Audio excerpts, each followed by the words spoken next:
I had it. Where was it? Where'd it go? Sorry. There it is. Not really, but I'll try it. Yeah. I like it. It's fun. I got to put it in there so that you won't have to think about it. Oh, that's a lot of stuff right there. I'm just gonna do this one. For now. Okay, maybe page 2. Okay. Yeah. All right, welcome back. We'll do a call to order for open session. Roll call, please. Mr. Lara, Here. Ms. Cabral, Present. Mrs. Cordero. Yes, I'm here Thank you. virtually. Mr. Valencia is absent this evening. Mr. Hollinshead. Here. All right. We'll move forward. We'll have the report from closed session, Dr. McDuffie. Thank you, President Hollinshead. I am going to report out several appointments. And so the Board of Education accepted the administrative appointment of Jamie Kelly, Elementary Assistant Principal, Fairlawn Elementary. The roll call vote was unanimous, with Board Member Valencia being absent. The Board of Education accepted the administrative appointment of Lee Grossert, Elementary Assistant Principal, Sanchez Elementary. The roll call vote was unanimous. The Board of Education accepted the administrative appointment of Matthew Paradise, Junior High Assistant Principal, Tommy Kuntz Junior High School. The roll call vote was unanimous. The Board of Education accepted the administrative appointment of Candace Grossi, Elementary Principal, Adam Elementary School. The roll call vote was unanimous. The Board of Education accepted the administrative appointment of Eduardo Pantine, Migrant Education Program Director. The roll call vote was unanimous.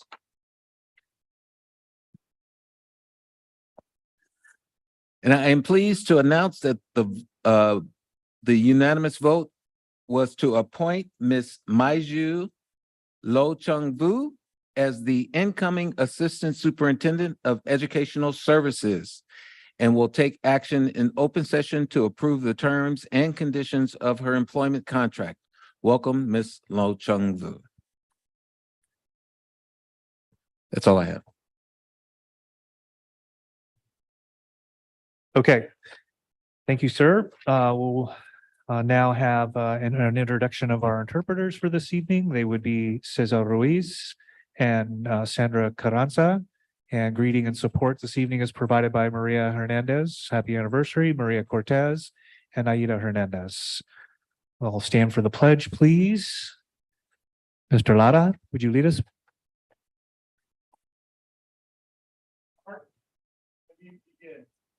I pledge allegiance To the flag of the United States of America and to the republic for which it stands, one nation, under God, indivisible, with liberty and justice for all. I wasn't sure who was leading us there for a minute. That was really good. Thank you, Mrs. Cordero. Oh, am I the only one you could hear? No, but it was perfect. All right, and now we'll move on to item 8, public comment, open session. Do we have any public comments? Dr. McDuffie? President Hollins said we have no public comments off the agenda, but we do have one public comment on the agenda item. Okay.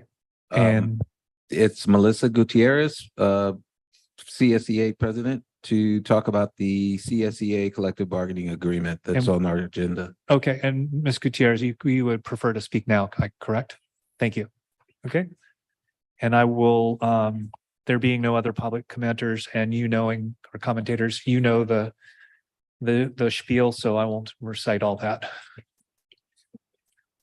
She's like everybody else. She just listens to me and yep, she's got it.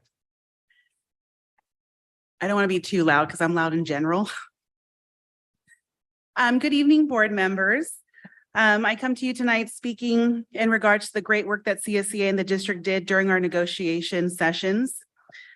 We worked together along with the Bodine Group throughout the entire process. And I just wanted to say, negotiations hasn't always been the best, and we've been really honest about when it's not, but this negotiations was really great. We had such a great experience. Every session, we accomplished something, and to get done by the time that we got done with all that we had, it was just a really great feeling to go into the room, to just have that mutual respect, to feel heard, and to really walk away with something that was really important to our members, and to just come to that mutual agreement. So I just wanted to say this session was just, it was great. No stress, that much. So a little bit of bad news. Last night, I was notified that there was a security error with our ballot and that CSEA is unable to validate our ballot for the ratification of our contract and the job description. So I am asking if you could please continue your process as we launch a new ballot and restart our election. We've worked so hard together to provide our members with some really great benefits. I am asking for the board to consider and approve item 11F. It's the 23-26 collective bargaining agreement with CSEA. And please direct staff to implement those changes as soon as CSEA concludes our voting so that my members do not have to wait another month for something that we worked really hard to accomplish. Thank you.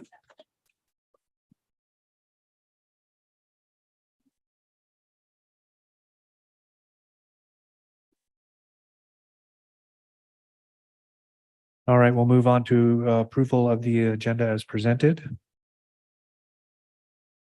I'll make a approve the agenda as presented. And I'll second. Been moved by Mr. Lara, seconded by Mrs. Cordero, that the board approve the agenda as presented. Roll call, please. Mr. Lara. Aye. Ms. Cabral. Aye. Mrs. Cordero. Aye. Mr. Hollinshead. Aye. Move on to item 10, consent agenda. Items or consent agenda. Actions proposed for the consent agenda are consistent with the adopted policies and approved practices of the district and are deemed routine in nature. They will be acted upon by roll call vote in one motion without discussion unless members of the board request an item's removal from the consent agenda, in which event it will be taken up in the order indicated on the main agenda. Sorry, Sandra.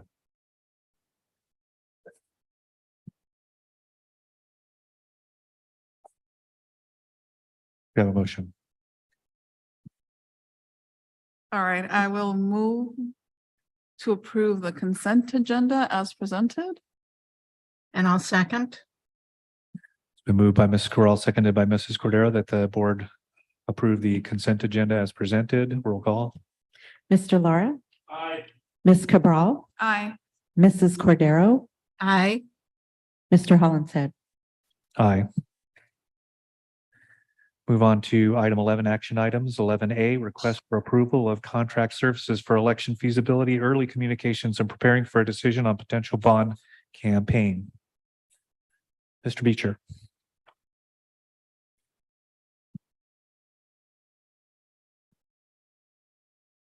Thank you very much, Mr. Hollinshead.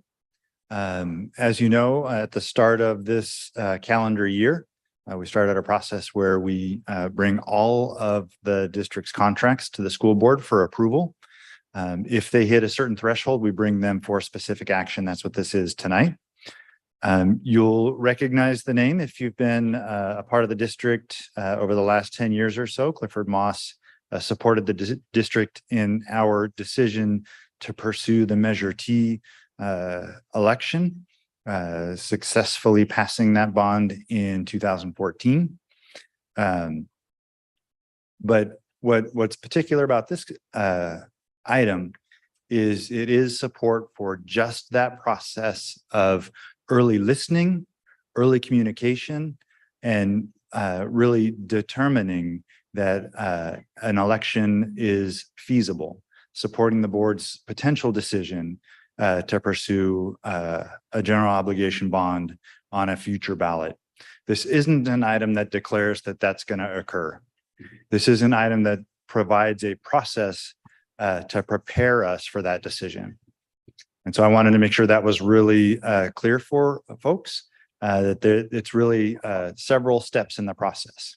We work on feasibility, and then assuming that we reach that point, that we believe we can have a successful election, the board takes specific action to place that. And then that work gets handed off to a committee of volunteers and can no longer be the business of the district during that campaign process. Thank you, Mr. Beecher. And I would, as part of that process with Clifford Moss last time, corroborate that is exactly what we did the last time, is go through the process of Ms. Moss's team assessing the viability of not only putting a bond out there, but meeting the criteria for getting it passed, because it is not in our best interest to put something out there not to pass, because the threshold for the community's responsiveness to that is not great. So we want to make sure that this is done properly and we really get a good temperature for whether that can be done. So thank you for letting us know that. Appreciate it. Absolutely. One of the things that was a part of that process that the Clifford Moss team works to make a part of every process. They work across the state. They don't just do bond elections, they do political elections for political candidates. But their focus is always on authentic listening throughout the community to make sure that there is a good understanding from every level of where an appetite might be, what is attractive to, and then making sure that opinion leaders are involved in the conversation, and really helping create structure where a lot of us, we don't have the experience, even having been through it. We don't have the experience it really takes to make sure that all of our bases are covered as we're making a really important choice. And this is one amongst a number of steps that we have taken as a district that we'll continue to take over the summer, preparing ourselves to consider and approve a facility master plan. And then this process, which provides significant resources to help make all of those things begin to occur on our campuses. And one of the things that piqued my interest, or that I noted right away, was the high percentage that you guys documented. And I think that, again, without jumping ahead too much, but also I think one of the things that the group does very well is get an idea of what kind of or how much a bond can be tolerated or passed. That it's not like they're going to go out and in a community try to pass $100 million bond where the threshold for acceptance of that tax burden might be well below that. So I think they're very good, and they're super adept at advising what's the feasibility of getting something passed, so that we're very realistic too. Absolutely, Mr. Hollinshead.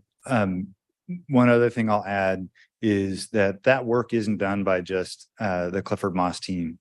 I mean, there will be many district staff, site leaders, site staff involved in the process of creating those conversations. And I'll say thank you in advance, because if you're actually listening to this, I know you'll be someone who's involved in that process, whether you're in this room or elsewhere. If you have an interest in the district and you're hearing this message, I'll thank you now, because it's a team effort across the community. The other thing I'll add, Mr. Hollinshead, to your comment, is the facility master plan isn't a 2-year plan or a 5-year plan.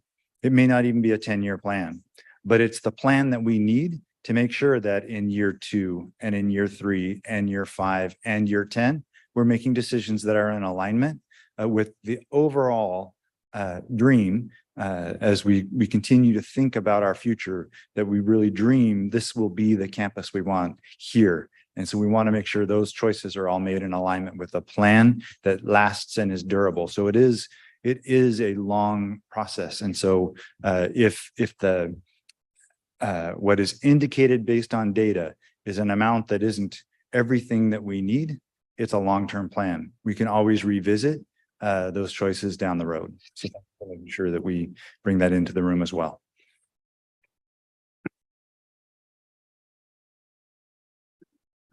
Entertain the motion then. I'll move that the Board of Education approve an agreement with Clifford Moss to support the district. I'll second. It's been moved by Ms. Cordero, seconded by Mr. Lara, that the board approve consideration or approve an agreement or consider and approve, excuse me. Sorry, we're approving an agreement with Clifford Moss to support the district as presented. All in favor? Aye. Aye. Aye. Opposed? Thank you. Thank you, Mr. Beecher. And we'll move on to item 11B, agreement with Santa Barbara County Education Office to provide additional support to students with social, emotional, and academic needs in a smaller classroom or school setting.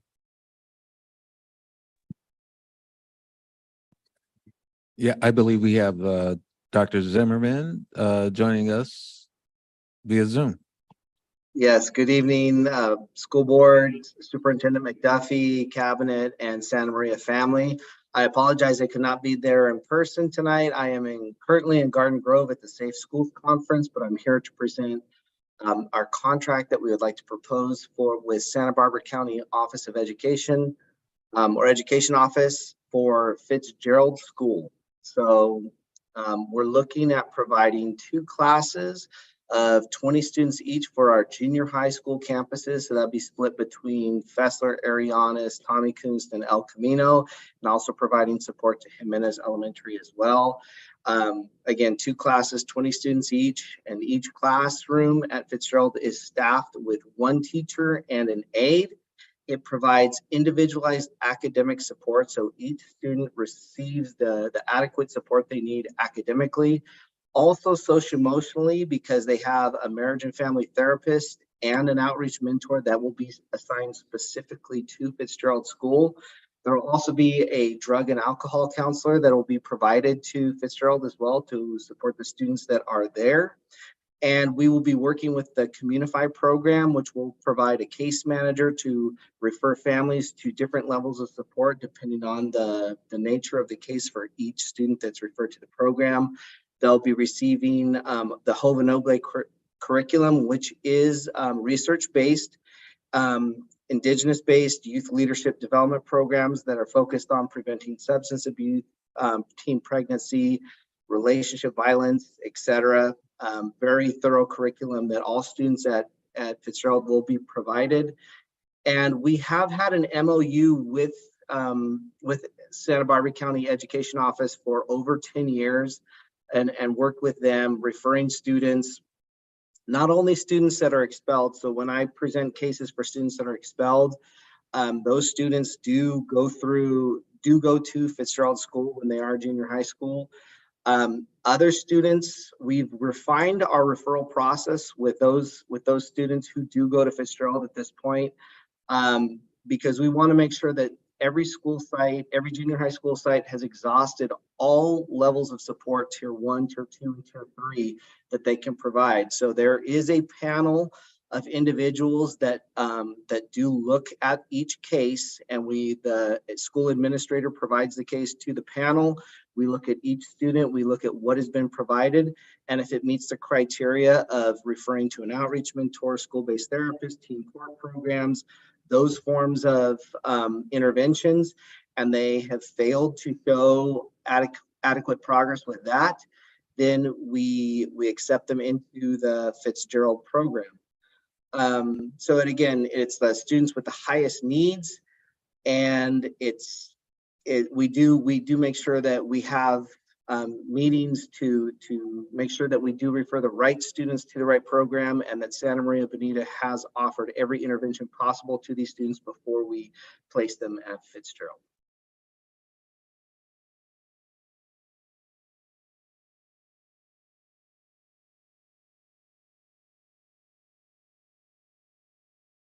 Any questions?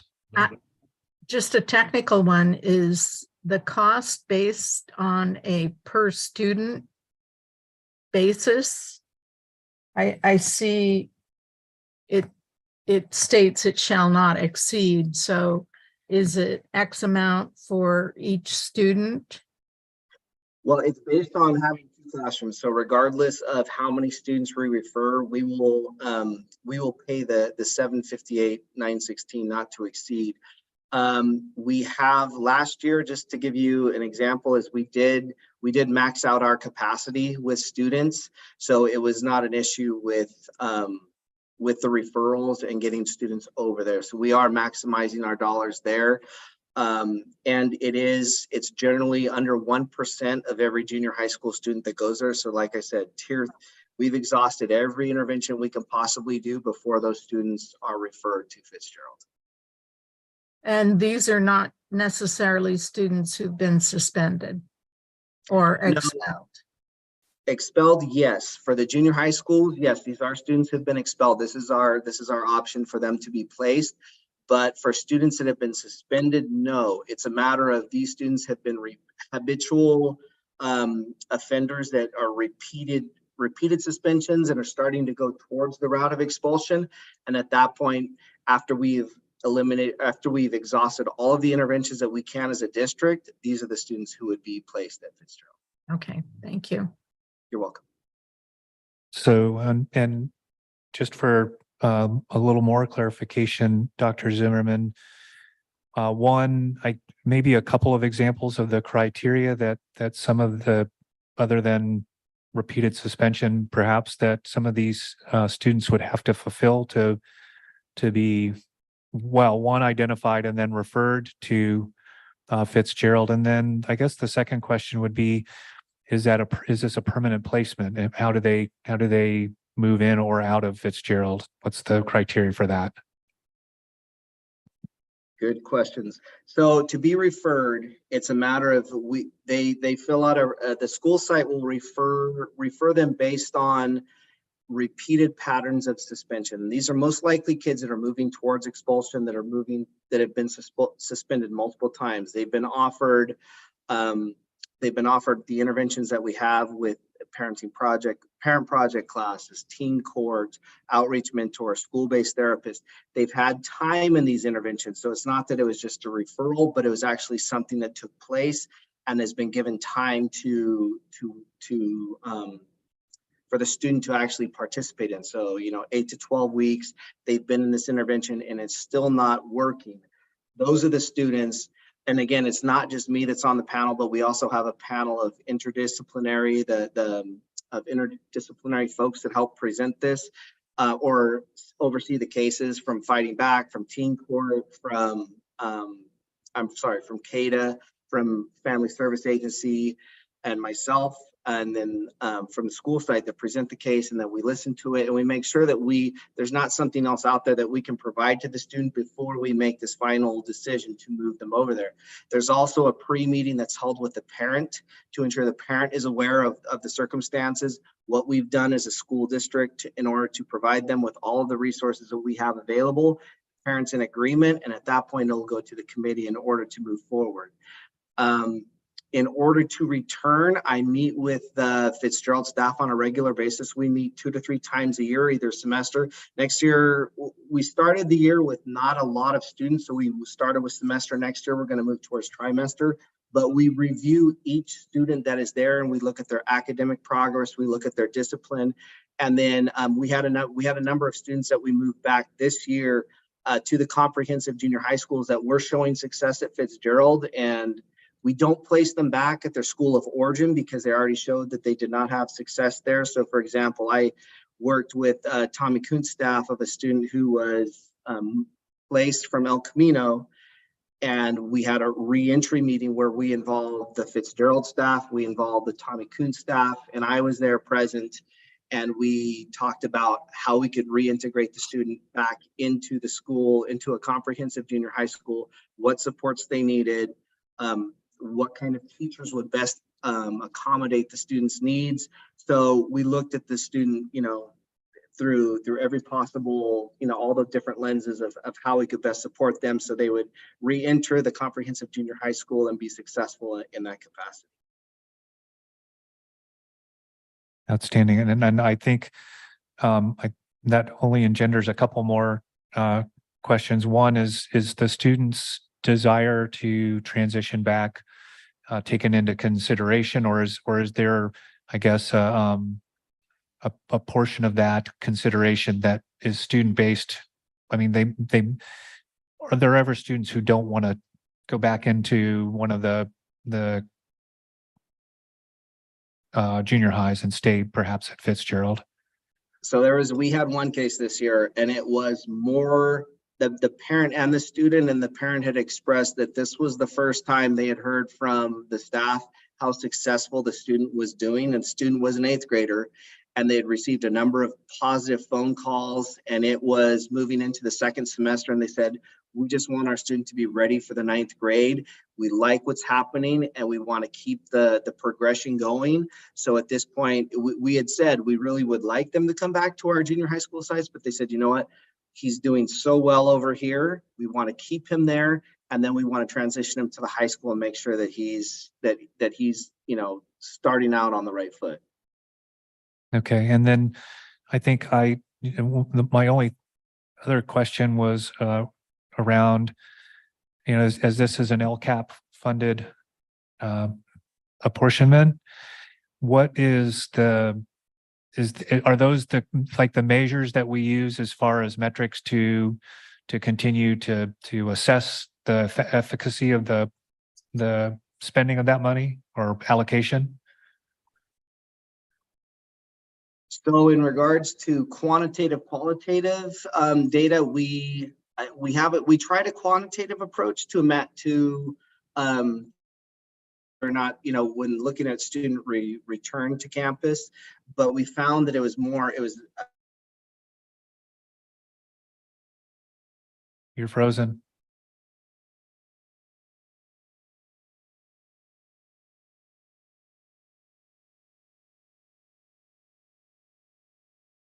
Okay. I'm pretty sure he was going towards qualitative. I'm gonna make that assumption. And the only reason I asked that is because I think one of the things we want to do in assessing efficacy of the allocations of the money for LCAP is just that. Are there changes and Dr. Z has said where the goal, which had said previously maybe what the goal was, but we want to know what that measure and what the efficacy of the program is. But does anybody else, Ms. Cordero, or is she still on? Yes, I am. Where do you see that it says it's LCAP funded? Because I'm looking. That was in the last meeting, and then it was in the LCAP and. Okay, I actually assume that was correct, but I did not see that specifically in this information. Yeah. But I would agree that, with the emphasis on social emotional and the increase in counseling and collaboration with groups like Family Service Agency and Fighting Back Santa Maria, that there is a great deal of time and effort put into trying to work with students and their family, to bring them to the point of being more successful in, if you will, regular school. So it is, all we can do is keep doing our best. Yeah, and I thank you, Mrs. Cordero. And I think it definitely sounded like Dr. Zimmerman was indicating that they're always looking for greater criteria, more and more criteria to make the right decisions in this regard. So Thank you. President Holland said what I can do is work with Dr. Zimmerman to just get the board a short kind of report of the criteria that we use and maybe some ideas and things that we will continue to do to make placement and that program successful where students are back in our schools. Awesome. Thank you. So I'll make a motion that the Board of Education approve the agreement with the Santa Barbara County of Education Office to provide additional support to students with social, emotional, and needs in a smaller classroom school setting as presented. And I'll second. it's been moved by Mr. Lara and seconded by Mrs. Corral that the board approve the agreement with Santa Barbara County Education Office to provide additional support to students with social, emotional, and academic needs in a smaller classroom or school setting as presented. All in favor? Aye. All opposed? Motion passes. We'll move on to item 11C, agreement with New Life Physical Therapy Services to provide fully licensed and qualified therapists and therapy assistants to provide occupational, physical, and speech therapy services. Hello. Hello, good evening, President Hollinshead, members of the board, Superintendent McDuffie, cabinet, and members of the community. I'm here today to talk about OT services, a contract for OT services for Santa Maria Bonita School District for the upcoming school year. Eric, can you just identify yourself, please, for the record? Yeah, who am I? Eric Thompson, Director of Special Education. So up until this school year, occupational therapy services for our students here in Santa Maria Bonita School District were provided through a regional program through the Santa Barbara County SELPA, provided by Orchid Schools. In order for our students to receive services, we would have to put forth a referral to Orchid Schools. And then they would come in and determine whether or not the students were eligible. This sometimes led to a delay in services. And we currently have over 60 students who receive occupational therapy services here in Santa Maria Bonita School District. So we have the number of students that we should be able to provide the supports and services on our own. We felt very strongly that we want to do that. And so we put forth a request to the Santa Barbara County SELPA to take back and to provide our own occupational therapy services for our students here in Santa Maria Bonita. At that point, we created a job description. We did post the positions and look to find a direct hire. Unfortunately, we haven't been able to find someone as a direct hire. And so we are looking to contract for services for occupational therapy for next school year. New Life Physical Therapy Services, Health Pro Pediatrics is one of the companies that provides occupational therapy services for students with IEPs. They currently provide services to over 75 school districts. And this is for occupational therapy services that is required as part of the IEP. This contract would be for one occupational therapist, looking at 40 hours per week, 195 days. And as I stated, they currently support over 75 school districts, including Guadalupe. That would be one therapist for all 60 kids that need services? So we do have another company that we currently contract with, Maxim. They do have one occupational therapist available for us to contract with.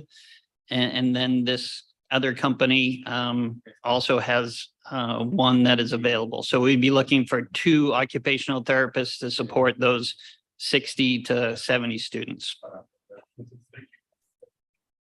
And just for clarification, Eric, is this though contract with New Life for the single occupational therapist position. Correct. So then I would ask what the,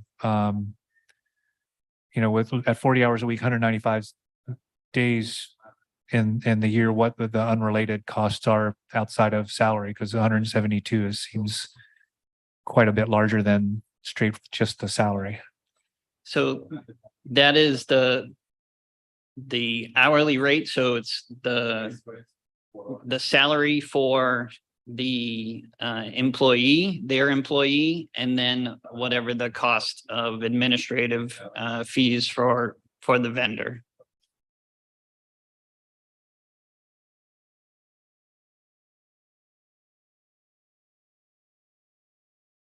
And so do you know offhand or off the top of your head, the hourly rate? I Without, believe it's 130 an hour.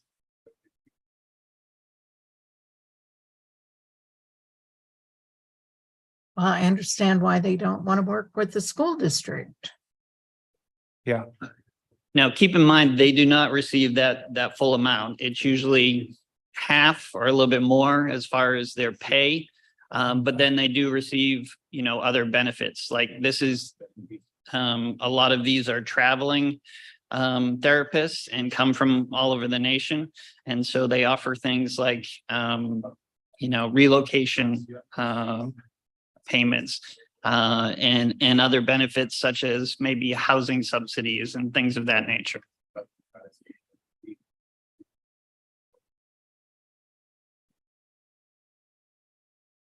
Just to add to that, President Hollis said, what I've asked Eric to do along with Dr. Bland is create a recruitment task force for those hard to fill positions and those positions that aren't necessarily educational, so that we can begin looking and thinking and creating ways to really bring folks in that aren't necessarily or haven't necessarily been part of the educational community and who would normally look on EdJoin and look for different incentives that we may not offer necessarily to other employees. and I think maybe if I get your idea in part, that could, some of those practices would help us to avoid paying administrative costs, and it wouldn't be as much if we were making the direct hire. Okay, great, thank you. Any other questions or discussion? So I recommend that the Board of Education approve the agreement with New Life Physical Therapy Services to provide fully licensed and qualified therapists and therapy assistants to provide occupational, physical, and speech therapy services as presented. Second. Your Jeopardy button didn't work that time, Mrs. Cordero.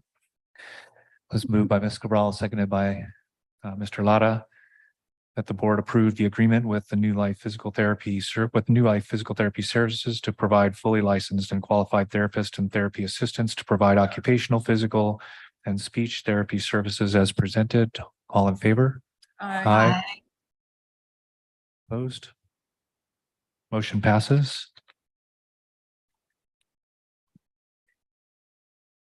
Yeah. Sorry, Caesar. Sorry, Sandra. We'll move on to item 11D, agreement with California Association for Bilingual Education, CABE, to provide consultation, coaching, and professional learning. Ms. Loftus. Yes, good evening. This evening, I bring to you for your consideration a contract with CABE to provide 3 layers of support to our district. The first is to provide that customized professional learning to the DLI staff at Jimenez. The second is to provide direct support to our junior high Spanish teachers. As you know, we implemented Spanish for native speakers and Spanish for non-native speakers this past school year at all of our junior highs, and we're looking to provide some quality direct support to them. And in addition to those 2 layers, we also want to partner with CABE in our efforts to explore and plan for expansion of our DLI programs. This contract provides it looks like a little over 15 days worth of service to be divided however needed by CABE and the district in order to meet these needs.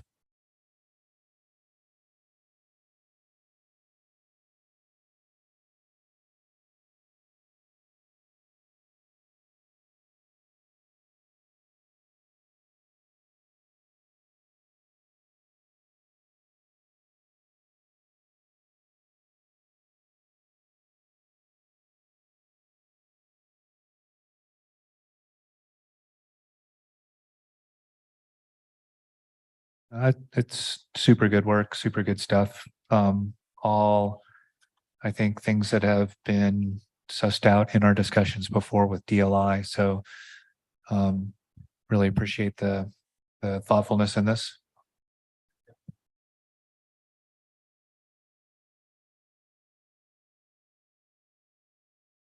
If there are no other questions, I'll make a motion. You do that, Ms. Cordero. Thank you. I'll move that the Board of Education approve the agreement with California Association for Bilingual Education, CABE, to provide consultation, coaching, and professional learning as presented. And I'll second. Been moved by Mrs. Cordero, seconded by Ms. Cabral, that the board approve the agreement with California Association for Bilingual Education, CABE, I'm slowing down, to provide consultation, coaching, and professional learning as presented. Okay. All in favor? I was trying to let him finish. Aye. Aye. Opposed? Motion carries. We'll move on to item 11E. Approve the Comprehensive Support and Improvement CSI Plan for Arianas Junior High School. This evening, we have Dr. Humphrey and Ms. Beard, the principal at Arianas Junior High School.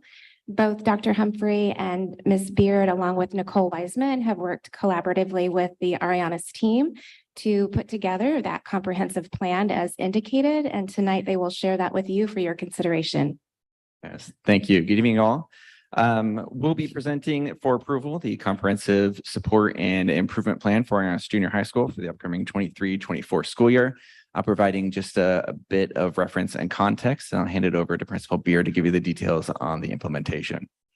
The Every Student Succeeds Act, ESSA, requires state educational agencies to determine school eligibility for comprehensive support and improvement, CSI.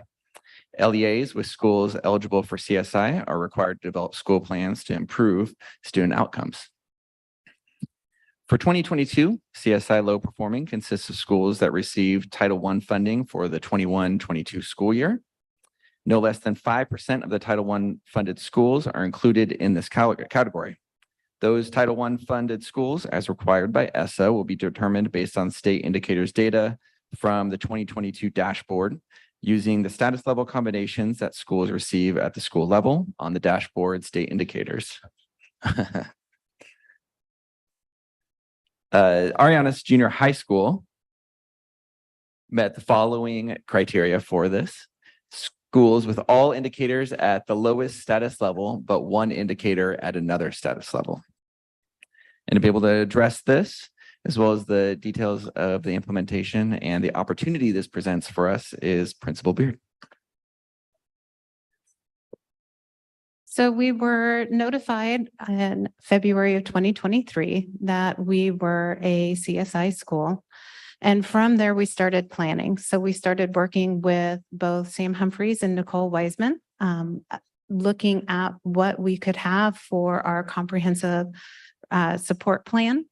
We notified our parents through our school site council ELAC meetings. We also talked with our staff and looked at our data in different staff meetings as well. So really looking at what were our greatest areas of need and where we feel that we could best support students moving forward. Our planning went from February to May and then a little bit even more. So we started our work with Santa Barbara County Ed Office and really looked at putting together what our needs were. We looked at the areas of ELA and with our department chairs really identified that need for improved literacy focus at the secondary level. At the same time, we were hearing the great work and the information from the 6 Lit Lab schools that are working with West Ed. And in fact, I remember sitting in one of our department chair meetings for English and Jennifer Loftus had explained to our department chairs, and one of our department chairs actually said, well, how can we get in on this? So we started talking with West Ed and looking at the services and the support that they would be providing and said, can we do something similar, but more of a secondary information? And they said yes. And so that's when we actually moved from working with Santa Barbara County Ed Office to looking at a contract providing support through literacy focus, not the learning to read that the Lit Lab schools are necessarily doing, but more of that reading to learn, which is that secondary focus through PLC support. And then our next steps will be implementation starting in August, which sounds so far away, but it's not, and beyond. So our vision, as always, is for all students to feel valued and are motivated to succeed in a supportive and student-focused academic environment. So our partnership with West Ed will be looking at a vital call survey. And so that survey is a few times a year. And we're looking at creating data, but also looking at that literacy focus and what is it that we more specifically need. Then we'll be working on building our capacity. There is a vital collaboration that is happening with our 6 literacy lab schools that will be joining as well within August. Throughout the year, there will be ongoing professional learning around evidence-based practices for PLC and literacy at the middle school level. And then coaching, direct coaching for supporting the PLCs and adolescent literacy instruction around 2 days a month. So looking at what our outcomes are, and our outcomes are really structured for looking not just at supporting teachers, but how is it going to impact the performance in the classroom, supporting teachers all the way through supporting administrators and others that'll be supporting teachers as well. So our specific outcomes, classroom teachers will increasingly be able to effectively apply evidence-based literacy practices into daily instruction. Teacher leaders, so department chairs who facilitate PLCs, will increasingly be able to apply a variety of protocols designed to support improvement in the application of those evidence-based teaching practices into daily instruction. School leaders and teacher leaders who lead PLCs and teachers will be able to effectively participate and support vital collaboration in PLCs.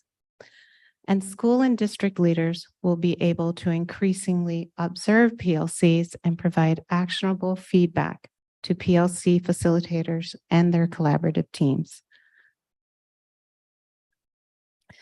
And so all of this drives that impact because we believe that increased learning and achievement for all students will be the result of improving the quality of collaboration in PLCs and the quality of evidence-based instructional practices for literacy as evidenced by our local and state metrics.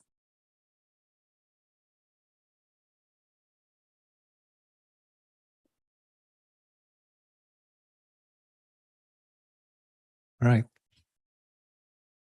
Ms. Cabral? Okay. Really, thank you. I know that did Fessler go through this process recently as well?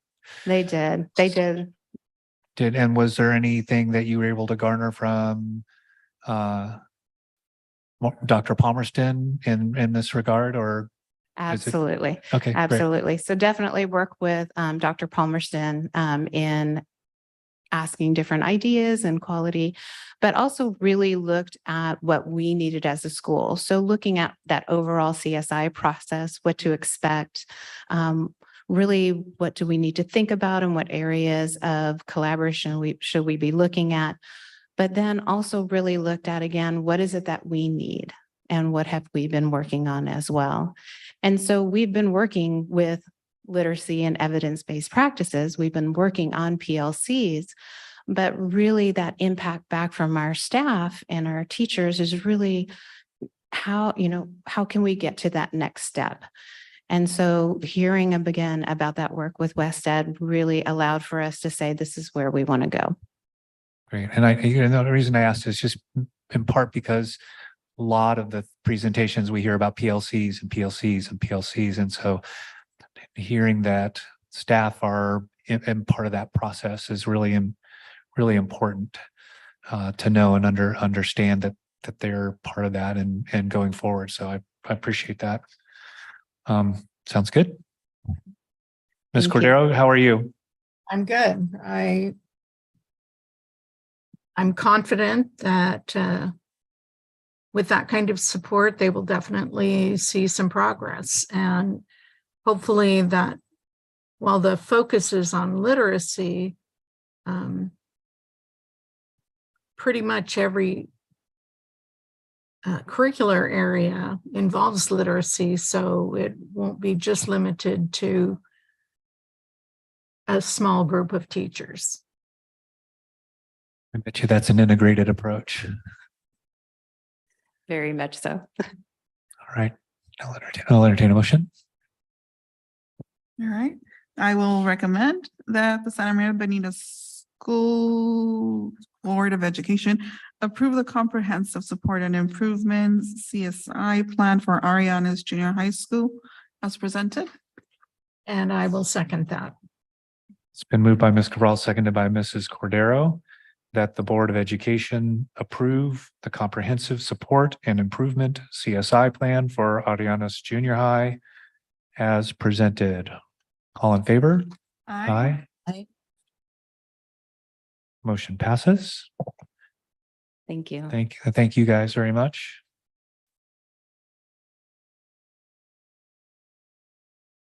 And we will move on to item 11F 2023-26 collective bargaining agreement with CSEA. I believe there might be a little bit of a change in language of the recommendation. You want to read that off, Dr. Bland? Do you have it? Or I can read it off. I can read it off. Yeah. Great. Well, good evening. I first also want to echo Ms. Gutierrez's comments from earlier this evening, just about the collaborative process and how pleasant it was. I used the word pleasant very pointedly through our negotiations and how collaborative and what a partnership it really was to work with CSCA in the district. So I just want to share that as well too. But tonight we bring to you revised articles 3, 5, 7, 6, 7, I'm sorry, 3, 5, 6, 7, 8, 10, 11, 13, 17, 23, and 24 of the 23 through 2026 agreement between the Santa Maria Bonita School District and the California School Employees Association and the Santa Maria Bonita Chapter 129 for the adoption of the school board by the School Board of Education. Also noted is the removal of prior articles, Article 16, Article 25.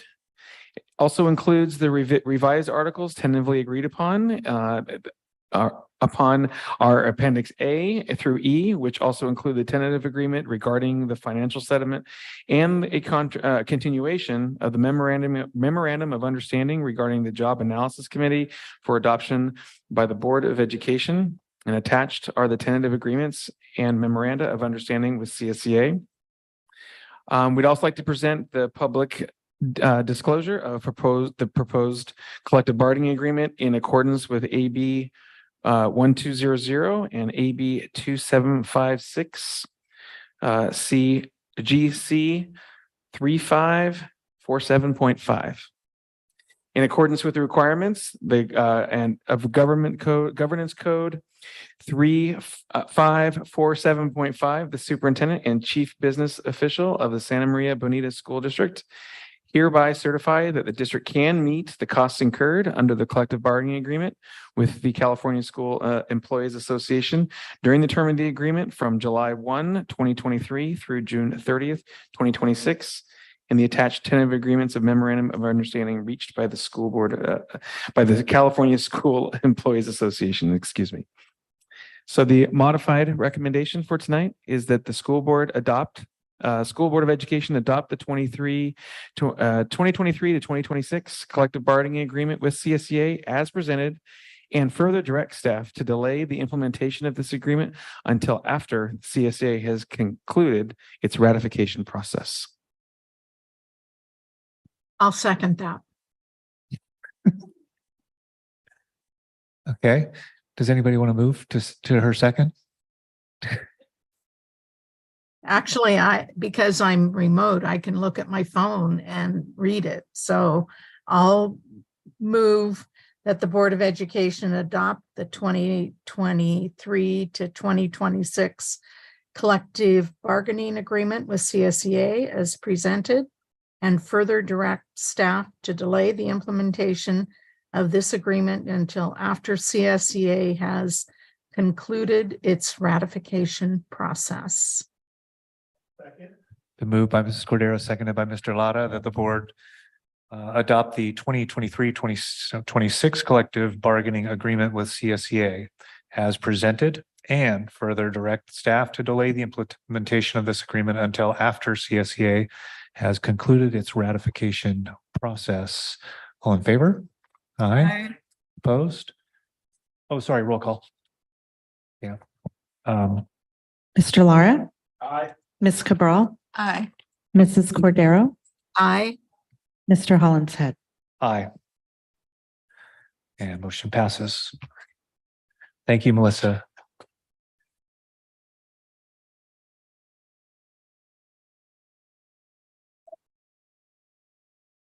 We'll move on to item 11G, approval of contract terms, Deputy Superintendent for Business Services. Dr. McDuffie. Thank you, President. Matt Beecher has served as Deputy Superintendent since July 2019, having previously served for many years as Assistant Superintendent of Business Services. The current contract expires on June 30th, 2025. The contract provides that the Deputy Superintendent is to be evaluated by the superintendent annually, and upon a satisfactory evaluation or no evaluation, the term of the contract is to be extended 1 year upon board action during open session of a regularly scheduled board meeting. Deputy Superintendent Beecher received a positive, satisfactory evaluation for the 2022-2023 school year. Therefore, pursuant to the terms of the Deputy Superintendent's contract, the contract term will be extended from its current end date to a new end date of June 30, 2026. Deputy Superintendent Beecher is currently at the top of the step of the Deputy Superintendent salary schedule, column 2, step 15. There being no further steps, he shall remain at that column 2, step 15 for the 2023-2024, 2024-2025, and 2025-2026 school years. It is recommended that the Deputy Superintendent contract be revised to reflect the fact that pursuant to the anniversary increments as applicable to the Deputy Superintendent as authorized by the Ames Employee Association anniversary increments, the Deputy Superintendent receives a 2% anniversary increment paid off the salary schedule due to his completion of 15 consecutive years of management service, and he shall receive a 3% anniversary increment upon his completion of 20 consecutive years of management service. In addition, Deputy Superintendent Beecher's contract differs from the most recent Assistant Superintendent and Superintendent contracts in 2 ways. First, the Deputy Superintendent contract is to be extended both in the instance of a satisfactory evaluation or in the instance of no evaluation. The most recent assistant superintendent and superintendent contracts are only extended in the instance of a satisfactory evaluation. It is recommended that the deputy superintendent's contract be revised such that it is required to be extended only upon a satisfactory evaluation. Second, in the event the board unilaterally terminates the deputy superintendent contract without cause, the current contract provides for a buyout of 18 months or the remainder of the contract term, whichever is less. The most recent assistant superintendent and superintendent contracts reduce the buyout to 12 months or the remainder of the contract term, whichever is less. It is recommended that the deputy superintendent contract similarly be revised to 12 months or the remainder of the contract term, whichever is less.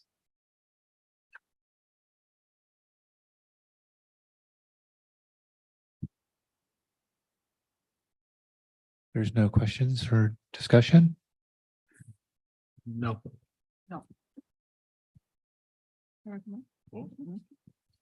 So I'll recommend that the Board of Education approve the Deputy Superintendent for Business Services contract such that it expires on June 30th, 2026. It is further recommended that language be added to the Deputy Superintendent's contract reflecting the 2% anniversary increment paid off the salary schedule due to his completion of 15 consecutive years of management services, and that he shall receive a 3% anniversary increment upon his completion of 20 consecutive years of service. It is further recommended that the language in the deputy superintendent's contract required an extension of the contract term upon no evaluation be deleted, and that the language providing for an 18-month unilateral board buyout be reduced to 12 months. And I'll second that. Good job. It's been moved by Ms. Cabral, seconded by Ms. Mrs.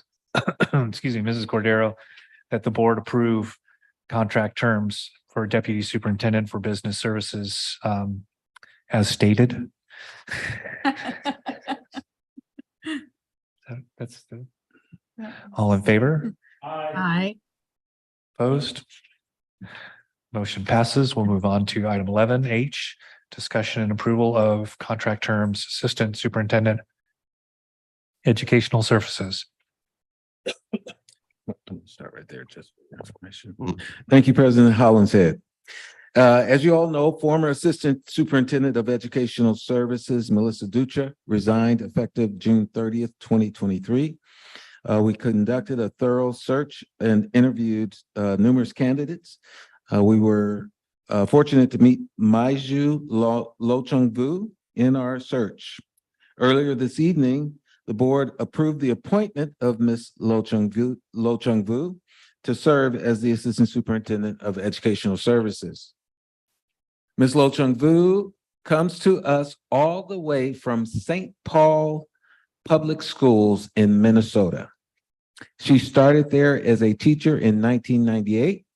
She served numerous roles, becoming the Assistant Director of Teaching and Learning, which is equivalent to our Director of Learning, and has remained in that role for 5 years. Although she and her family, originally from Laos, Ms. Lo Chung Vu attended Lompoc Unified School District, starting in the 1st grade, and ultimately graduated from Lompoc High School. We are very pleased to welcome her back to Santa Barbara County and to the Santa Maria Bonita School District. I am recommending that the district enter into an employment agreement with Maiju Lo Chung Vu for the position of Assistant Superintendent of Educational Services with the following material terms. First, Ms. Lo Chung Vu's term run from July 31st, 2023 through June 30, 2025. Second, Ms. Lo Chung Vu be placed on range 2, step 8 of the current Assistant Superintendent salary schedule for the remainder of the 2023-2024 school year. Third, Ms. Lo Chung Vu advanced to step 9, range 2 on the salary schedule for the 2024-2025 school year. Fourth, Ms. Lo Chung Vu received the same health and welfare and fringe benefits as other certificated management employees. Fifth, the board authorized the board president to execute a contract with Ms. Lo Chung Vu containing the approved material terms.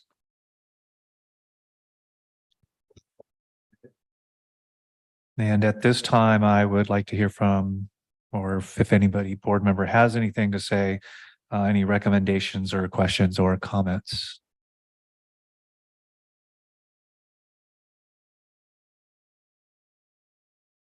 Ms. Cordero? No. I think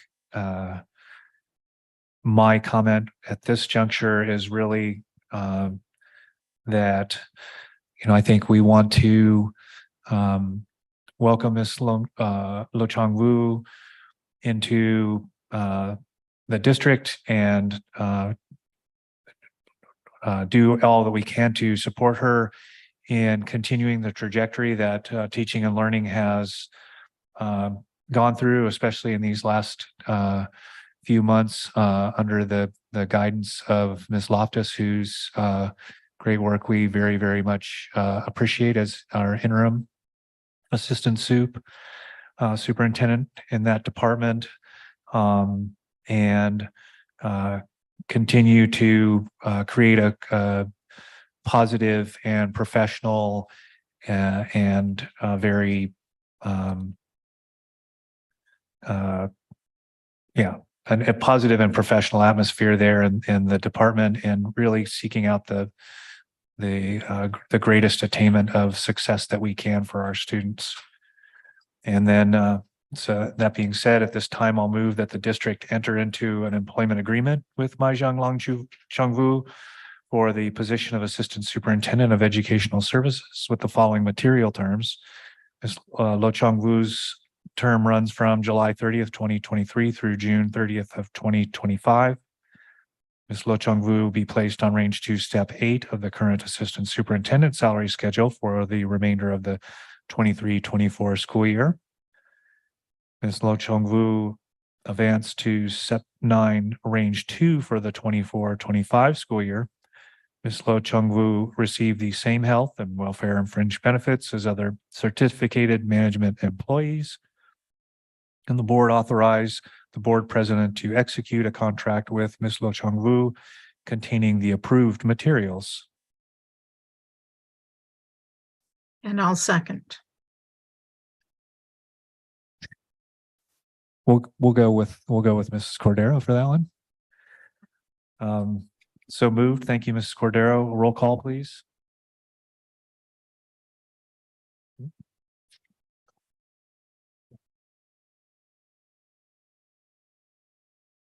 No, well, my script says roll call vote. All in favor? Aye. Aye.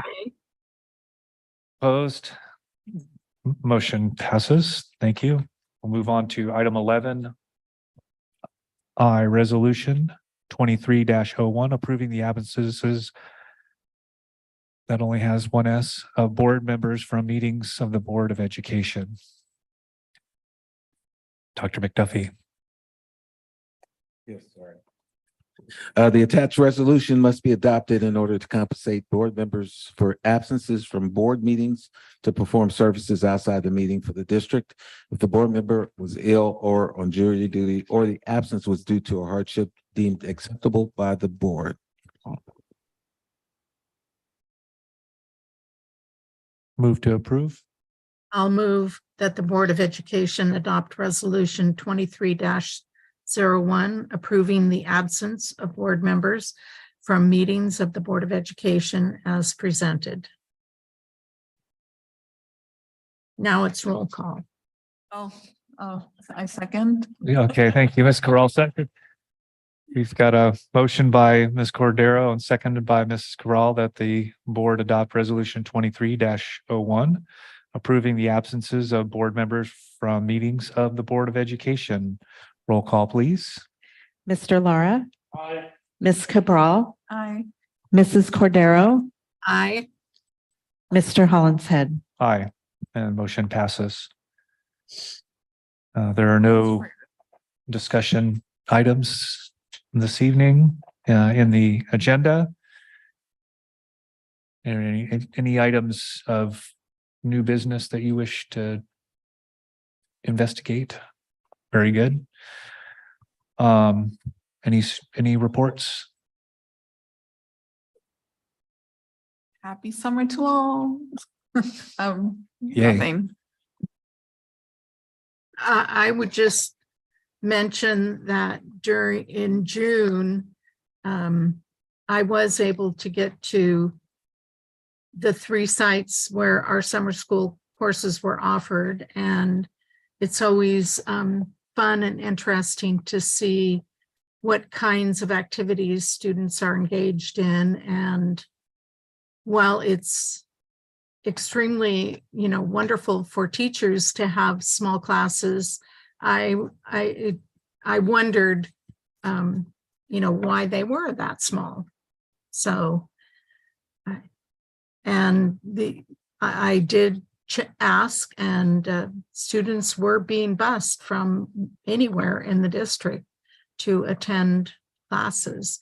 So I know migrant and special ed are currently in session, and I will be out visiting those sites as well.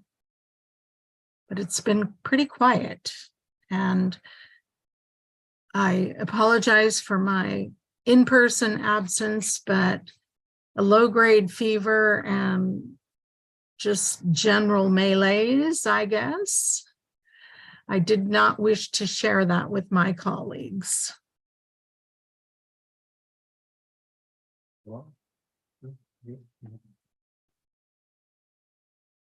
Pass it on to you, Dr. McD. I know I keep wanting to say Dr. D too. Is there some famous person named Dr. D? I've been called a lot, so I'll accept that. That's mild. Thank you, President Hollinshead and board members. First, I'd like to thank everyone who participated in our search for the new Assistant Superintendent of Ed Services, Ms. Maiju Lo Chung Vu.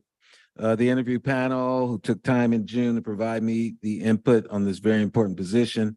I want to thank board members as well for your approval. Peggy Lynch of Leadership Associates providing me with a strong field of candidates, and it made my decision even more difficult. And with that being said, since Ms. Dutra has been out, Jennifer Loftus has served as the interim Assistant Superintendent of Ed Services and will continue to serve as interim Superintendent for Educational Services until July 30th. And I just cannot thank her. Can't thank you enough, Jennifer, for your dedication to Santa Maria Bonita School District and all that you've done. You are an outstanding educational leader. And I wanted to just recognize and acknowledge you for the work that you've done since you've been interim and even before then, being part of the strategics and really being very beneficial in me coming in as a new superintendent. And I just want to thank you and acknowledge you for that. Thank you. I'd like to also welcome Patricia Zapata, our new Human Resources Coordinator. Patricia's first day was July 3rd in her role as coordinator. She will work closely with classified side of HR, including recruitment, staffing, employee management. Patricia comes to Santa Maria from the Bay Area. The Giants are also there, and I'll still have to make friends with her. That's the San Francisco Giants. Having worked at Los Gatos, Saratoga Union School District, and most recently the Campbell Union School District. Her experience in human resources includes payroll, recruitment, employee management, position control, and handling benefits administration for employees, including new hires and retirees She is a graduate of UC Berkeley and is currently finishing up her master's degree in organizational leadership, human resources development. Welcome, Patricia, wherever you may be tonight. On Thursday, July 13th, from 5 to 7, that's coming up tomorrow. In the Living School Multipurpose Room, a group of SMBSD parents who completed the spring online educational courses will be recognized with a ceremony and dinner. About 60 people and their families will have RSVP'd. The program will be held in Spanish with translation available in English. During the 2022-23 school year, 2,798 parents and family members of SMBSD students completed district-sponsored online or hybrid education workshops, yes. That's a large number of people, as you see here, as I read. SMBSD has a very robust parent engagement education program. The workshops were 5 to 12 weeks in length and required considerable commitment from parents who participated. To have completed a course, the adults could only miss one class.